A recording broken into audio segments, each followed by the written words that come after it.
¿Y quién no ha llorado con las canciones de los Jarcas? ¿Quién no ha gritado ahí en la Plaza de Toros o donde se presentan?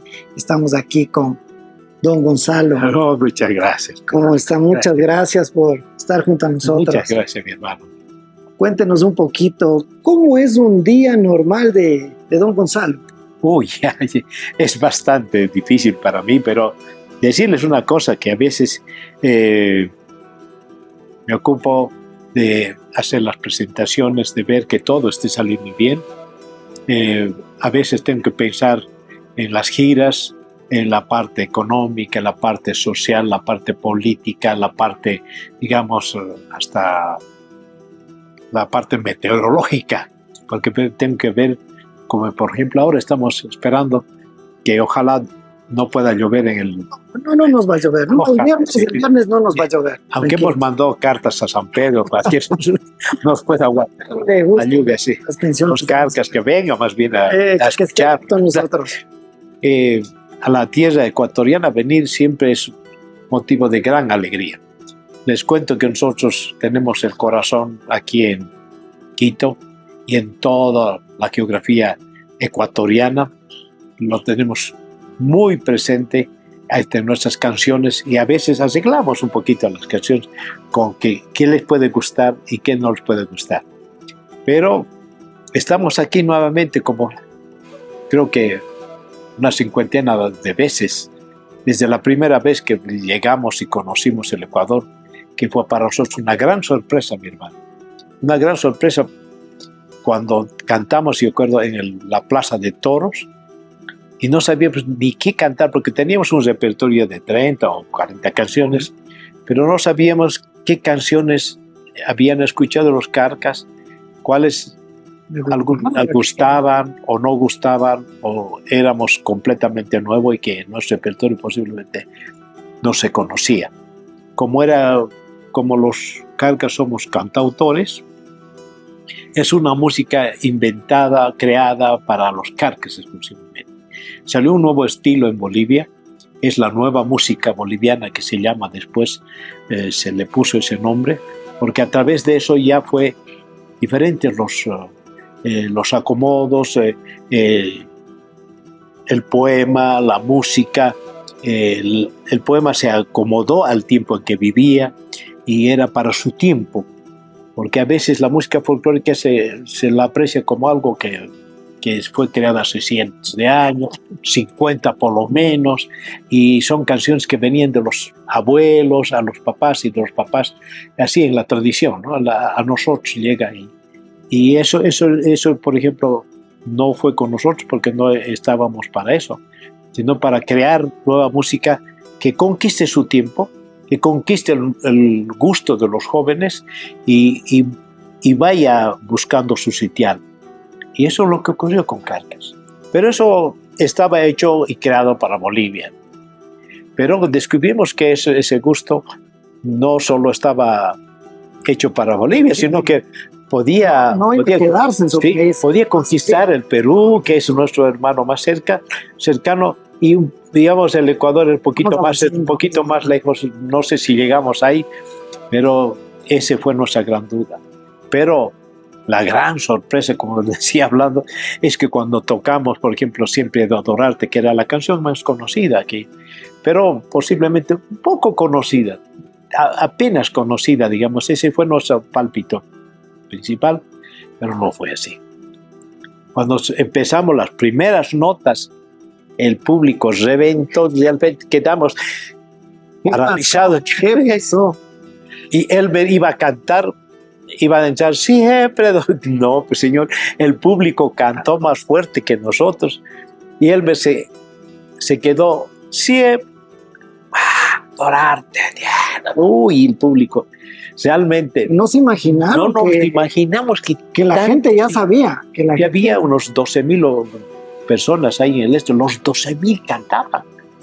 Imagínate la fuerza de tanto de 12,000 personas. Sentirlo, ustedes que están ahí. Nuestra amplificación realmente quedó chiquitita, no abastecía para eso. Pero fue la gran admiración, la gran sorpresa fue eso. Y desde entonces no hemos dejado de venir.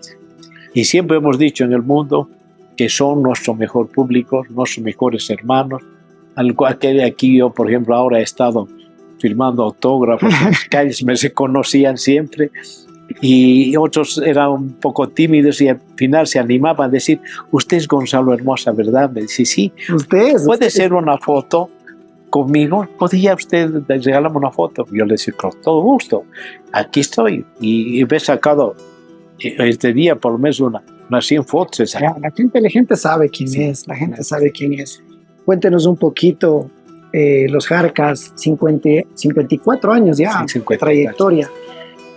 Vamos a los inicios. Yo he visto en unos reportajes, en algunas fotos, ustedes niños, 15, 16 años, y con el público. ¿Quién era su público ahí en el césped sentados? No sé si usted, la foto debe ser suya, de su familia. Eso era su público. Un poquito, ¿cómo al principio la fundación de los Carcas. La fundación de los Carcas empieza el año 1965. 65 es la fundación, donde esa foto que me estás pintando ahorita es una foto donde estamos parados con ternitos negros así, y estamos Wilson, mi hermano mayor, Luis Castel, también hermano mayor mío, yo y Pavito Villarruel, 4 que estamos cantando por un público de niños que vinieron así. Están sentados en el pasto, esa foto. Eran niños donde en realidad por curiosidad casi se estaban acercando. Bueno, no era nuestro público, pero después Carcas, ese grupo de fundadores duró unos 5 años.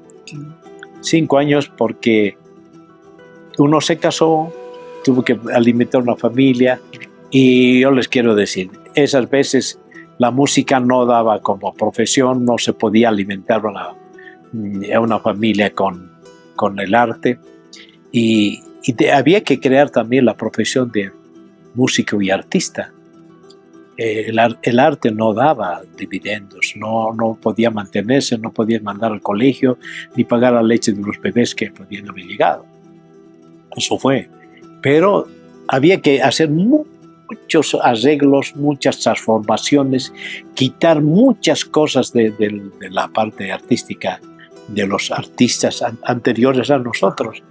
Y como era una música nueva, la música nueva boliviana, tenía que acomodar y conquistar a la juventud. No solo era para las personas mayores, sino para los niños, adolescentes, jóvenes y todas las edades, la parte etaria que trabajamos mucho. Y llegamos. Hoy día, cuando tenemos concursos o digamos presentaciones, hay niños, hay... De todas las edades, de todas las edades. Hay gente que tiene 80 años, 65, bueno, de todas las edades. Nuestro grupo etario es bastante... Claro, es llegar a los niños, ese punto, que es ahora en estos tiempos muy complicado, pero los Jarcas lo van a sentir ahí en la Plaza de Toros. Va a haber muchos niños, va a haber mucha gente, jóvenes, que lo cantan, que lo sienten con amor. Cuéntenos un poquito, me dice que comenzaron con 4 personas en esta foto que le estoy mencionando. Las 4 personas duraron hasta del 65 al 70. Y me dejaron solo a mí porque yo era el menor de los 3 hermanos, era el menor. Wilson era el mayor, mi hermana Rosa, luego después venía Luis Castel y yo, o sea, el 4º hijo de la familia Hermosa González, de mi papá y González, ¿no? Entonces, quedé, digamos, otra vez solitario, pero venían mis hermanos menores. Hay Ulises, Elmer, y tuvimos que conseguir otros muchachos también de la misma edad. Sus amigos de colegio, etcétera. Algunos músicos ahí entraron, como se llama, Alcides Mejía, que fue uno de los fundadores de Sabia Andina, después de nosotros, lógico, Eddie Carpio, y después apareció otro Edgar Villarruel, otro Pavito, pero con el mismo nombre, pero era diferente. ¿Qué coincidencia? Qué coincidencia, dos Edgar Villarruel que estuvieron en el grupo. Con ellos hice un grupo de adolescentes y yo tenía mucha experiencia, no solo al fundar Carcas. Yo fui artista, el único artista de mi familia, la familia Hermosa González, que a los 13 años ya estaba en en los escenarios, en la radio más que todo. Ya conocían, radio, ya conocían de sí, y era la primera guitarra del grupo del trío Iris. Esa es la música romántica con guitarra, con la guitarrilla pequeña, Sí, requinto, y era muy bueno para la guitarra. Era porque ya ahora y la vejez ya no me permite, las articulaciones ya no dan. Ya tantos años. Entonces, de la parte romántica del bolero, pasé al rock. También estuve de rockero, otro, melena crecida, sí, otro género. Y después fotos quisiéramos. Eso lamentablemente antes no había, como ahora es el celular, cada uno anda con su cámara. Antes, la verdad que muy pocos tenían una cámara. Y además había que comprar un rollo, qué sé yo, se velaba, a veces se velaba y qué sé yo. Tomaron bien. Sí, no tomamos, o sea, tenemos casi de ese tiempo tengo una foto en mi casa, Recuerdos del rock. Pero así. Pero del rock no hay nada. Alguien debe tener, pero lamentablemente la juventud no tenía cámara. Los papás, ¿no? Cuando el que tenía era un lujo que muy pocos podían costear su lujo de tener una cámara fotográfica. Pues sí que no está nada testimoniado, pero solo a la memoria de los mayores. Y aquí está contándonos que también incursionó en el género, en rock. Después del rock, a los 18 años fundé Los Carcas. ¿No? Empiezan. Yo quiero decirles que esto es una gran sorpresa. El trío que tenía se llamaba el trío Iris. Era el menor con los dos miembros del grupo, del trío Iris, que era Pavito Villarruel, que fue la primera voz que fundé también con los Carcas, que volvía a estar conmigo, que yo los recluté otra vuelta, Pavito, y Roberto Mina, que era la primera voz. Tenía una hermosa voz, pero cuando fundé nuevamente los Carcas, solo Pavito estaba conmigo nuevamente. Era el director, un muchacho de 13 años, el dirigente del trío, imagínese usted. Después, cuando fundé los Carcas, cuando el grupo de rock también dirigía. Cuando fundé los Carcas ya con los hermanos mayores, también fue el director. Y después me dediqué un poco a componer, pero no mucho, no era tan necesario las composiciones. Pero cuando refundé los Carcas con los adolescentes, ahí fue realmente la parte, digamos, más efímera, de mi comportamiento de compositor artista. Y es más, enseñé a componer a todos los chicos, porque yo estudiaba medicina en la Facultad de Medicina. Sé que yo dije, yo voy a salir médico y lamentablemente me va a dar con la guitarra. Pero necesito que un grupo tenga compositores, tenga registras, tenga directores ahí mismo, tenga personas que manejen la parte económica, sonidistas que hagan el sonido, que sepan todas las cosas, que en un solo grupo existan todos los elementos que manejan la tecnología, que por esas veces, cuando empezaba con el grupo Iris, por ejemplo, había un micrófono así grande de esos. Sí, se ha visto eso en las. Y se había que tocar y eso te captaban los omnidireccionales que se llamaban.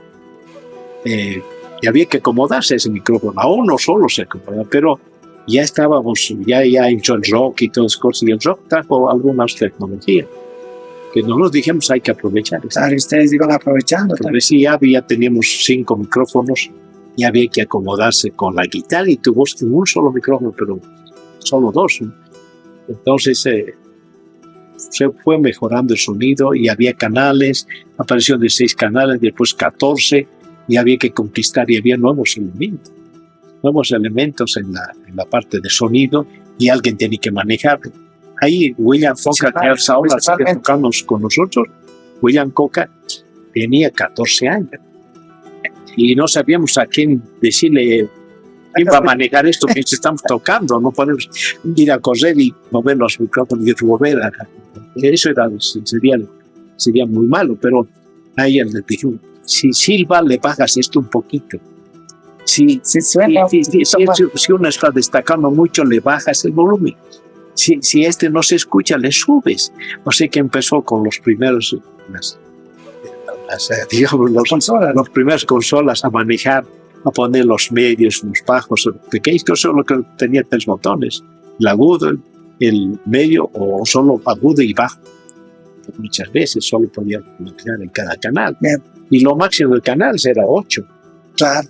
Eso era grande, nosotros veíamos como ver un cohete, lo mismo, tiene 8 canales, y botones. ¿Qué iban a hacer?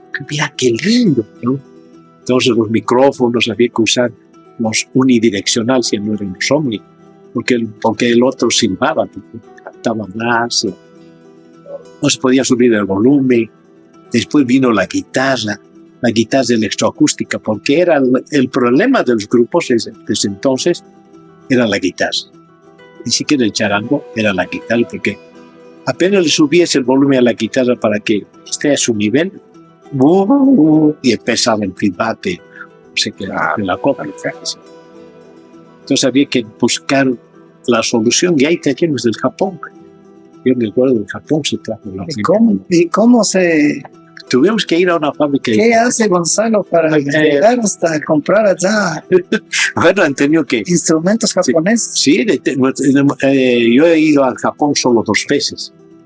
Que tengo la fobia de volar. Para mí me cuesta realmente.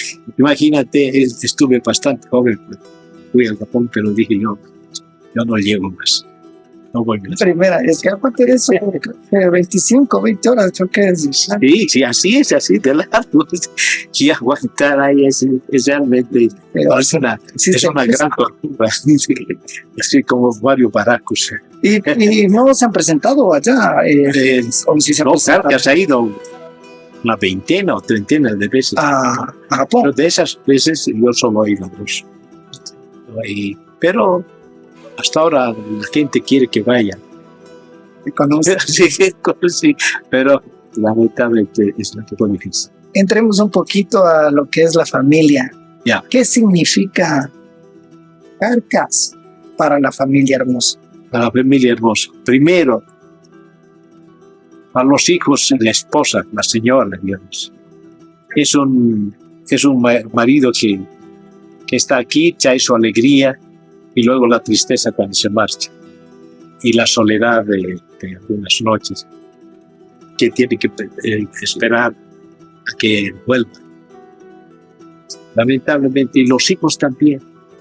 Los hijos, muchos de mis hijos me han dicho que nunca van a ser artistas. Y son así. Y yo les pregunté, ¿por qué? ¿Qué pasó? ¿Por qué les digo? ¿Le vieron a usted? Pues? Sí. Que el papá que los dejaba, llegaba el día del padre, imagínate, el día del padre, y todos los niños hacían regalos para los papás. Todos los papás estaban de los otros niños menos su papá. Y él se quedaba con su regalito triste. Entonces llegaba, papá, esto he hecho para ti, va, feliz. Y mi hijo o mi hija, cualquiera, se quedaban con su regalito porque el papá no estaba. Se quedaban tristes. Y eso me dolía a mí, pero yo lamento que mi vida, mi destino, mi camino haya sido así, sobre la música. Solo el único dolor que tengo ha sido así. No estar con su familia en esos momentos. No apoyarlos en la enfermedad, a veces, o esperar que el padre se crezca. Han sido esas cosas, pero ese ha sido mi camino, mi destino, acabo de decir. Y he tenido que aceptar. Hoy que he anunciado la despedida del retiro, mis hijos están felices, pero otros no. Quieren seguirle viendo. ¿Por qué te vas a retirar? Si es lo que te gusta, ha sido tu vida. Otros dicen, gracias papá, que por fin vamos a tener un papá 24 horas. 24 horas de papá. Y al rato que usted me cuenta de que sus hijos, tal vez usted dijo alguna vez, no quiero que se hagan cantantes, no quiero que se hagan músicos. Y al ver que seguían su profesión, seguían, vieron en usted un profesionalismo y alguien que destacó. Mi hijo mayor, cuando era niño de 4 años, agarraba la guitarra y cantaba como el tío Elmer y tocaba la guitarra como el tío Gonzalo, como el papá Gonzalo, perdón. Y hacía sus gestos y le encantaba. Pero pasó 1 o 2 años, ¡pum!, se cortó y no se sabía ni de la guitarra, ni de charango, de nada. Y se quedó así mudo. Hasta la edad de unos 16 años, 17 años. El profesor del colegio le dice: Huáscar, ¿quieres tú hijo de Gonzalo Mozart? ¿Que es también esposa? Sí, es mi papá. Ah, tu papá. Entonces debes saber tocar zampoña, quena, charango, algo. ¿Por qué no los tocas? Y el otro decía que no sabía nada. Pero ¿cómo que no sabes? No creo que no sepas. ¿Cómo que no músico de la familia? Si tienes la familia de Mozart. Pero ¿tú eres hijo de veras o es una persona? O es otro apellido. Imagínate. Pero ahí apareció Gonzalo Mozart Jr., el hijo menor de mi hermano mayor. Imagínate que ustedes va a estar alegres. Pero él había formado un grupo entre los primos.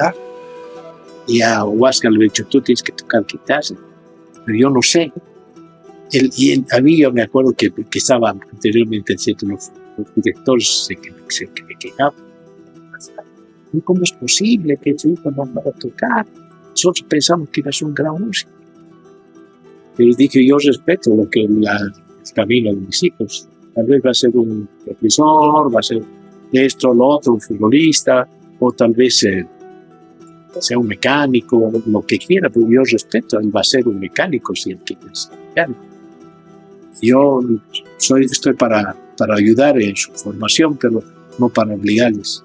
Es decir, tú vas a hacer música igual que yo y vas a tocar guitarra, ya, vamos a tocar. ¿No?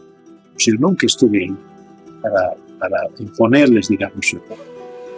Pero él aprendió a cantar, aprendió a tocar. Me imagino que ya viendo a sus primos, porque el primo mayor. El primo mayor creo que tiene 10 años mayor. Menos, será unos 5 años. Y entonces ahí ya él dijo: tú vas a cantar, tú vas a ser 8. Y vio Jonathan, que dijo de Elmer, que tiene una linda voz: tú vas a ser la primera voz. Entonces ahora Chilajatu es el producto de la dirección y el trabajo de Junior. Junior le decimos, porque si no hay que tenemos grandes dificultades cuando hacen los boletos. Dice: pues usted ya tiene boletos. Dice: Gonzalo Hermosa tiene. No, es como 2 del mismo grupo que se llaman Gonzalo Hermosa. Uno es Camacho y otro es González. Hay que explicar eso. Pasar por migración y por los impuestos, imagino. El problema que existe. Así es, siempre hay 2 que piensan que es uno solo y a veces menos un pasaje. Tenemos que explicar, y si somos 2, así, ¿no? Es una serie de explicaciones siempre. Sí, así siempre. Entrando un poquito a la música, cuéntenos algo que los fans, la gente no sepa. ¿Cómo usted crea las canciones? ¿Cómo usted nace? Algo que le impactó a usted para hacer. Y yo nací sin saber que nací para esto. Nunca supe. A los 7 años, 8 años, mi papá y mi mamá me contaron que nunca me habían hablado de esto. Cuando yo nací, me atendieron el trabajo de parto a mi madre, un doctor que era judío alemán, que escapó de la Segunda Guerra Mundial, se fue a vivir a Capinot, donde nací. Y mi papá estuvo en la escuela americana con Clarkson, y fue un sanitario muy, muy bueno, con mucho conocimiento, y atendía en el mismo hospital, el Hospital José de la Reza de Capinot. Y ahí le atendieron el trabajo de parto a mi madre, donde el cual, cuando yo nací, llorando, gritando, no sé cómo, pero ahí el doctor Walmer me sacó de la manito y vio este lunar. Dijo, mira, me dijo mi papá, mira, tu hijo ha nacido marcado. Dice, ¿por qué? Dice, mira aquí, este lunar, este va a ser un músico, va a ser poeta o va a ser un gran médico. Este ha nacido ya con profesión. Eso digo. Eso me contaron mis papás. Y yo veía este lunar, pero nunca supe que eso había pasado. Y sin querer, la vida me llevó a agarrar una guitarra, sin maestro, sin nada, y empecé a tocar, solo agarrando y veía como sonaba. O sea, nadie influencia. Nadie me dijo que yo, es más, era un pecado agarrar la guitarra para los niños. Y eso le decían. Sí, era la abuela, los papás, todos. Entonces yo tenía que esperar que mi padre y mi madre salieran de la casa para yo agarrar, descolgar la guitarra y empezar a poner un dedo aquí, una pisada aquí, el otro, unas posiciones en todos los lados, hasta que sonaba algo bonito aquí. Y decía, a ver si otro dedo más aquí, a ver qué tal, no da. Aquí un poquito, ya el oído. Y empezaba a sonar aquí, decía, qué lindo esto. Miraba y decía que era un acorde que había hecho, que nunca supe que eso tenía nombre. Y sabía así uno, otro y otro. Entonces decía que aprendí un montón de cosas y estaba con los 9 años. 9 años y ya tocaba cosas que mi papá nunca supo ni mi madre. Calladito. Cuando ya la edad de 12 años, 11 y medio, que cerca de los 12, emigré a estudiar la secundaria a Cochabamba. Que en mi tierra Capinota solo existía la primaria. Ahora existía un colegio fantástico. ¿Qué distancia hay desde...? Son 65 kilómetros, pero no había caminos. Eran sendas. Y veníamos en camión. El camión con cargas, llevaba papa o llevaba zanahorias, camotes. Como cuando abandonas y sale el pueblo donde se va solo. No, me voy con mis hermanos mayores, como Wilson, Castel y Rosa. Primero ellos van, el primero en abandonar la tierra capinoteña para estudiar la secundaria fue Wilson, después mi hermana Rosa, después le siguió Castel y el cuarto en salir de mi pueblo. Ya le esperaban. Sí, ya le esperaban, sí. Entonces, ya tuvimos que robar la guitarra de mi papá, la que menos usaba. La fueron llevando. Sí, camuflada, porque si sabían los vecinos que los hijos de Florencio y de mi papá se llevaban una guitarra, dicen hablado pestes, dicen comentado de forma negativa. Están viendo a aprender a tocar música, van a ser borrachos, así. La estigma del músico de ese entonces. Y pues, lo que pensaba la gente. Sí, yo te digo, cuando mi padre se enteró que yo tocaba guitarra, casi se desmaya, ¿no? Dice, pero mi hijo González toca, ¿eh? ¿Cómo? ¿Pero cuándo? ¿Dónde aprendió? ¿Cómo? ¿Quién me enseñó? ¿Quién le enseñó? ¿Qué pasó? Que yo no me he enterado nunca. Y mi hermano mayor Wilson, el de que fundamos los Cargas, me dijo, tu hijo es un artista y tienes que ayudarle porque no tiene ni guitarra para tocar, tenemos que prestarnos una guitarra para que él vaya a agarrar. Es con guitarras prestadas, a veces hay dificultades en conseguir una guitarra. Y era así. A veces, bueno, anécdotas interesantes, había una clavija estaba rota y él tenía un alicate ahí en el bolsillo trasero. Tocaba, y llegaba eso, sacaba el alicate. Y así, afinar ahí todo lo que se tenía que hacer. Tenía que hacer. ¿Cuántas veces ni el alicate era nuestro? Era prestado. Yo sé que alguna vez, como no podía poner al bolsillo trasero, ponía, digamos, a una ventana que se cerca dejaba y me salía y dejaba el alicate dentro de la radio y antes de responder hasta una mañana. Pero fue así que se aprendió. Entonces, de alguna manera, que a los 13 años estaba militando con la primera guitarra. El grupo que nos cuenta. Sí, claro. Sí. Lo romántico. ¿Usted se imaginó cuando estaba haciendo la canción Llorando se fue que iba a dar la vuelta al mundo? No, esa canción fue de colada.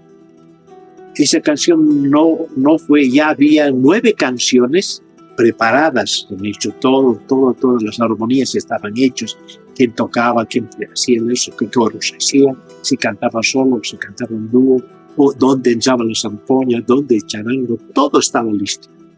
Había 9, pero siempre era la costumbre de que lo mínimo que podía entrar un long play, eso, de grandes discos, era 10 canciones.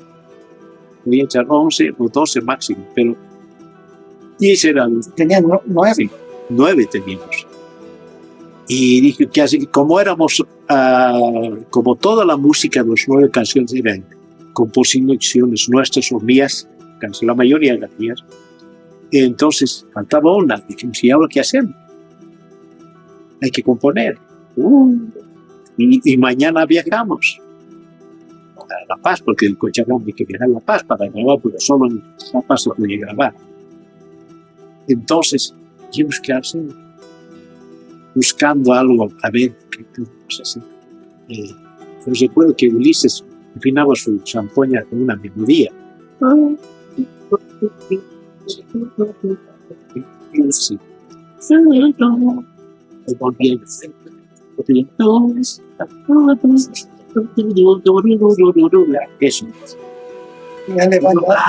me acuerdo de eso.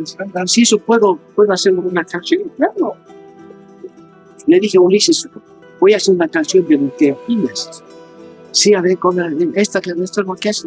Sí, a ver, tócalo de nuevo, por si es de ya. Me tocó y dije, ya, bueno, déjame que un par de horas está hecha una canción. Y lo hice la canción. Más o menos el año. Sí. El año 82, por ahí, 82. Y bueno, cuando llegó Ulises ya estaba hecho. Y probé con mi voz, primero canté, no le da. No estás para cantar esta canción Morsal. Se ve, él Probamos con él, a ver, él le va a dar porque él tiene una voz más dulce. Y le hice cantar a más o menos. Sí, mejor que la mía de ya. Sí, ya estaba mejor. Y después Ulises, ni Ulises, ni ninguno de los hermanos. Y llegó Gastón, me acuerdo. Gastón, a ver, canta esto. Él cantó, subimos los tonos para la voz de él. Y dijo, dije, ¿qué vas a cantar? Entonces, imagínate, Gastón, ¿yo? ¿Cantar solo? No, como, ¿no? Y cantemos juntos, todos en coro, y no daba para cantar en coro.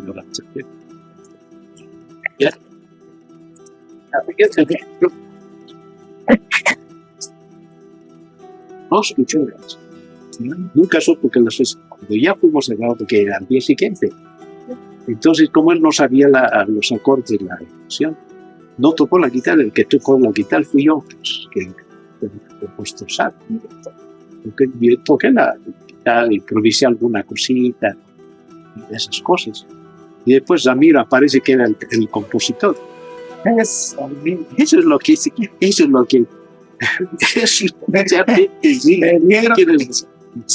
y ahora lo pregona en el mundo entero.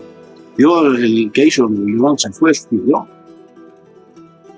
Sí, hasta ahora he hecho creo que una página que dice que él había hecho una canción. Mírate.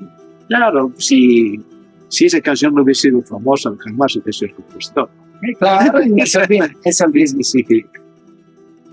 ¿Cómo sintió usted cuando ya se hace internacional y también la convierte en lambada? Cuando llega a ser lambada, Llorando se fue, y otro compositor dice lambada, el título no era Llorando se fue, sino era lambada. Y el autor era Chico de Oliveira. Otro. Y ahora, como dice, nos miramos y Mira. Y fue una gran tristeza. Claro. Nos sentimos muy pequeños y dijo, esta vez empezamos a perder un hijo.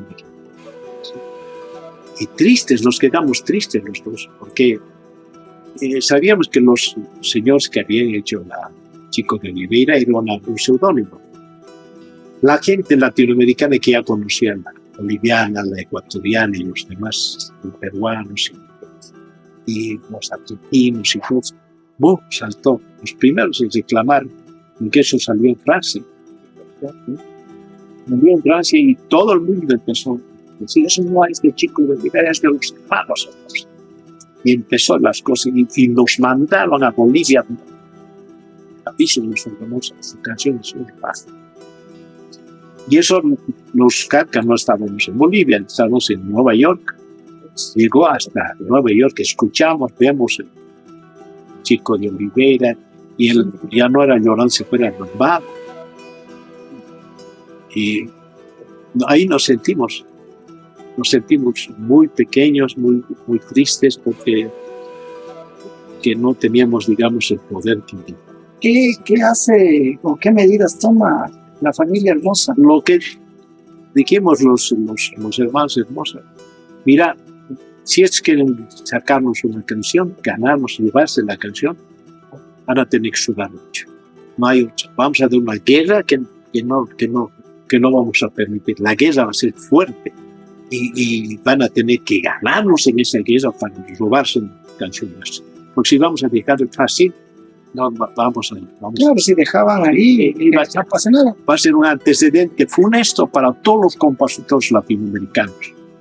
De ahí que recibimos de Simón Díaz una carta que yo lo agradezco personalmente. Él es un compositor, si no me equivoco, venezolano, que estaba en juicio con Gypsy King, ¿se llama? Sí, Gypsy King. Caballo de la sabana, fue casa. Bandolero, bandolero. También estaba en juicio, porque esa canción, Caballo de la Sabana, es Simón Díaz. Pero no estaba logrando que les reconociera. Estaba en juicio, como quien dice. Y él escribió diciendo, ojalá tengan suerte, yo les deseo lo mejor, porque yo no he podido todavía restituir mis derechos naturales. Eso fue Simón, si todavía está vivo, sería lindo que nos va a escuchar. Es lindo que en esos momentos nos dio aliento. También muchos artistas argentinos, etcétera, fueron muy buenos con nosotros y adhirieron a nuestra causa. Y todos los latinoamericanos se hicieron fuertes, y también los bolivianos. Y de esa manera hemos logrado, y les hemos dado una batalla en los medios internacionales tremendos en todos los periódicos, hasta que lo hemos logrado. Y se hizo un juicio grande en París, que eso fue el juicio del siglo en autoría, 2 años de juicio.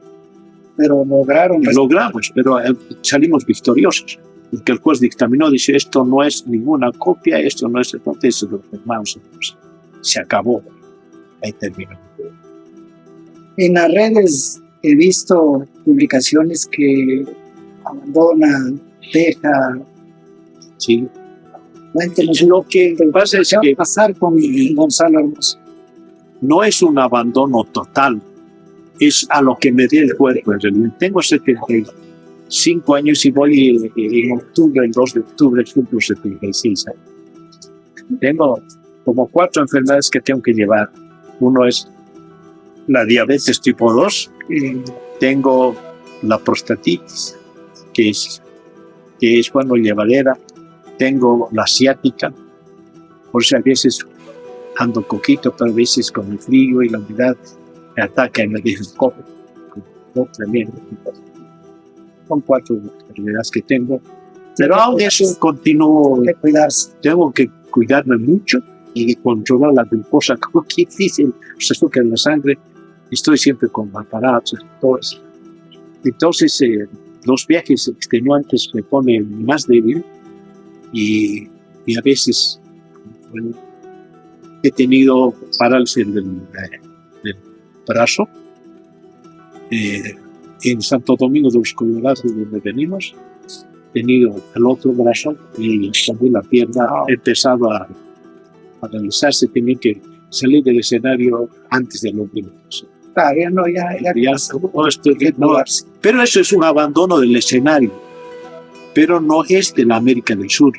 Los viajes y todas cosas son bastante fregados hoy día, que Carcass tiene mucha demanda. Es imposible. Ellos están llegando de 15 o 16 actuaciones de Europa, lo han hecho en menos de un mes. Es eso, y yo no aguanto. No puedo, mi cuerpo no aguanta. Entonces, salgo del escenario de la parte de Estados Unidos y de Europa, que ya también abandoné hace 10 años o 12 años. Pero la América Latina continúa. No quiere decir que deje de componer, de dirigir, de estar junto a Carcass. Mi corazón siempre estará con ellos, estará viajando. Y mis buenos, etcétera, y viendo qué está mal, qué está bien. Y más porque también su legado llega con sus hijos, claro, llegará con sus nietos. Yo tengo que ver que también eso vaya bien, porque no quiere decir que siempre hay algún consejo, alguna cosa de decirles, está mal esto, no va por el camino. O hemos tenido dificultades profesionales. Sí, ya que desde los 13 años soy digamos, el alma de todo esto, que lo asumo. Usted es el profesor de... Sí. Nosotros somos de Calderón. Oh, ay, qué lindo. Tantas veces han estado. Sí. Es una chola. ¡Wow! ¡Qué lindo! Lo hicieron. Ay, sí, qué hermoso. La gente de Calderón, la artesanía, el mazapán. Qué bonito, el mazapán. Qué simpático, esto hay que ver. Oh, qué hermoso. Obsequio. Yo les agradezco. Mira, estoy demostrando mi mano. Justo dice Calderón. Sí, ay, qué lindo. Me imagino que tantas veces claro que sí, en Calderón. Hemos estado. La más grande de aquí del Ecuador. Inclusive yo quería venirme a vivir a Calderón. Aquí, mira. Sí, quise averiguar sobre una casita en Calderón. Mira, tuviéramos a los Jarcas aquí viviendo en Calderón. Qué cosas de la vida. Y esas son cosas que nunca he contado. Pero eso es lindo. Yo le digo, si alguna tierra que se quisiera venir a vivir es el Ecuador, porque es una tierra muy de corazón, es tan sensible, tan cariñosa, tan amorosa, que uno se siente aquí uno de los únicos, un elegido, un hombre privilegiado de haberlos conocido. Tengo el privilegio de conocerlos a ustedes y en todos los tacos. Me agrada mucho, he aprendido, los he admirado, los sigo admirando, y admiro más que todo a los indígenas con su colita, a los otavaleños, que son mis preferidos. Los quiero mucho. Se conocen mucho. Ellos que nunca nos han abandonado. Yo quiero decirles que los ecuatorianos no solo los hemos visto en el Ecuador. En Japón había 2, 3, 5 o 4 ecuatorianas con sus respectivos trajes. Sí, no sé cómo se llama el traje. No tengo idea, pero así, claro, se notan. Hay primera línea ahí. Ya el corazón, estando de esta manera, se volvía a colocar donde debía estar. Ya sonreíamos nosotros, porque teníamos espalda. Donde había muy pocos latinoamericanos, había 3 ecuatorianos, qué lindo. Y también algunas partes de la historia latinoamericana, siempre hemos acudido al auxilio de los hermanos. Aquí estamos para ayudarles, sí, entre nosotros. Por eso, gracias, Ecuador. Les agradezco en el alma haberlos conocido. Y el día viernes vamos a estar cantando, llorando con las canciones de los Jarcas aquí con Gonzalo Hermosa y su grupo, con toda su familia, con la danza también. Claro, claro que sí. Y también los hijos, que también se presenta el grupo. Padres e hijos, ahí estaremos en el concierto en la Plaza de Toros. Plaza de Toros. Muchas gracias. Gracias a ti, hermano. Y gracias, Ecuador. Me llevo al corazón. Bienvenido a Quito, a Ecuador.